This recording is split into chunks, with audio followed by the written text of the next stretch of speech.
Добрый день, уважаемые наши читатели! Я хочу начать наше путешествие со слов Мухтара Шаханова. Без уважения к истории нет уважения к народу. Когда мы узнаем что-то новое об истории страны, то понимаем, что в жизни много загадок и тайн, которые мы раскрываем.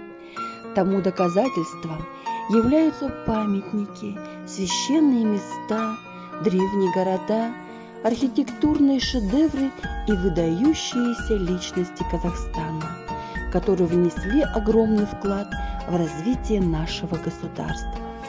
Одной из таких выдающихся личностей является Абу-Насыр аль-Фараби, учитель Востока, философ, математик, теоретик музыки, ученый Востока.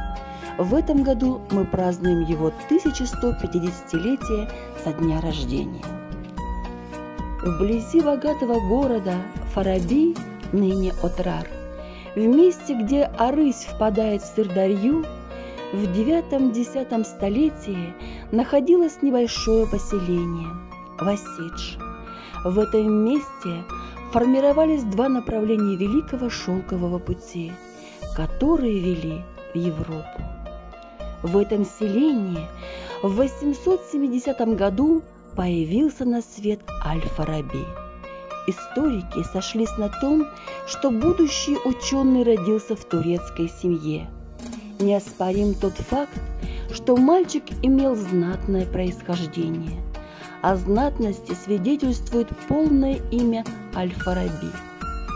Абу-Насыр Мухаммад ибн Тархан ибн Узлак аль-Фараби ат-Турки. Составляющая Тархан звание в имени означает, что человек принадлежит к тюркской аристократии.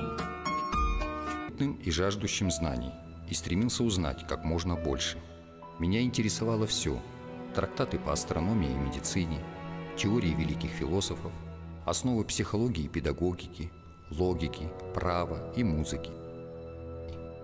Поэтому создание древнейшей коллекции книг, появление Отрарской библиотеки – в этом тоже есть и моя заслуга. Но сидеть в одном месте, даже таком, как Фараб, было невыносимо скучно и бессмысленно. Я знал, что знания надо получать в других местах, и я решился уехать.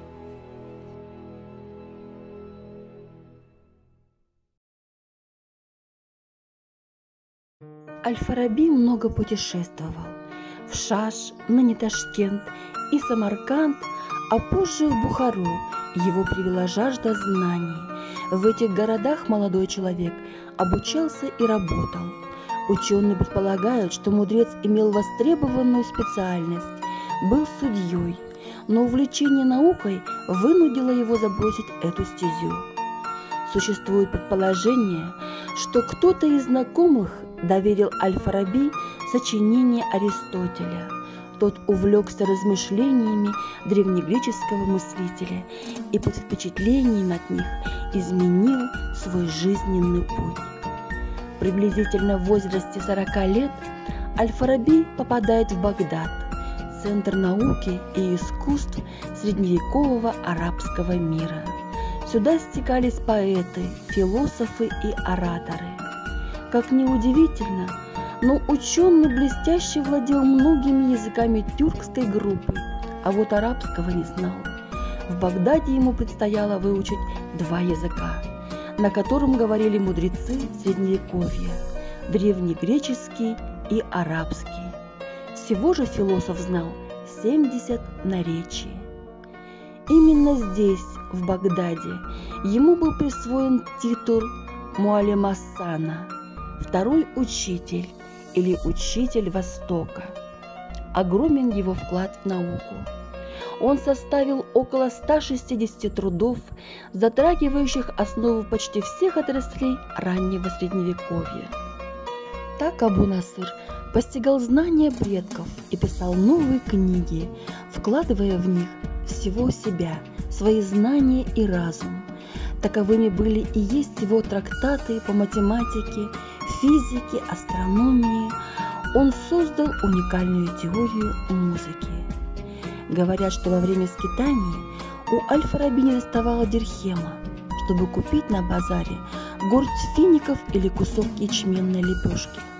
И в такие дни, как гласит легенда, по утрам он шел на бойню, выпивал пригоршню свежей крови и целый день сидел где-нибудь в уединении, в тени пальмы, оливы, предавшись размышлениям, износя на бумагу свои мечты, мысли, догадки и наблюдения. Иногда он пел под аккомпанемент своей двухструнной кипчаги, которую спустя века назовут казахской домброй. Вокруг него собиралась толпа.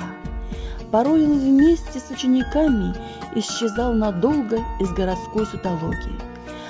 Кто-то видел его в тайных меджлисах ученых, или сиживал возле бродяги или паломника, слушая непонятную речь и изъясняясь с ним на непонятном окружающем языке. Он часто выступал в защиту раба, мог отдать последний дирхем, последнюю лепешку нищему. Иногда замечали его сидящим, глядя в небо, вслушиваясь в говор птиц и течение реки. Идеальный мир, о котором мечтал Аль-Фараби, это мир, управляемый философом, человеком, постигшим глубины познания и отрекшимся от соблазнов бытия, материальных ценностей. Он считал, что каждый человек с рождения предрасположен к добродетели. Удел наставника – открыть это качество в личности. На сегодняшний день отсутствуют точные сведения о причинах ухода из жизни Аль-Фараби. Одни источники утверждают, что он умер дома естественной смертью. Другие полагают, что философ погиб от рук бандитов по дороге в Аскалан. Доподлинно известна лишь дата смерти Аль-Фараби – январь 951 года. Достижения великого философа, его мудрые сентенции и наставления – огромный вклад в развитие мировой науки. Это гордость всех нас, казахстанцев. Открывайте мудрость Аль-Фараби, узнавайте больше о тех, кто прославил наши казахстанские земли. Вот и подошло к концу наше путешествие в историю. До новых встреч, уважаемые наши читатели! В завершение нашего мероприятия предлагаем вам книги великого Аль-Фараби, которые имеются в фонде Аулиекольской районной библиотеки.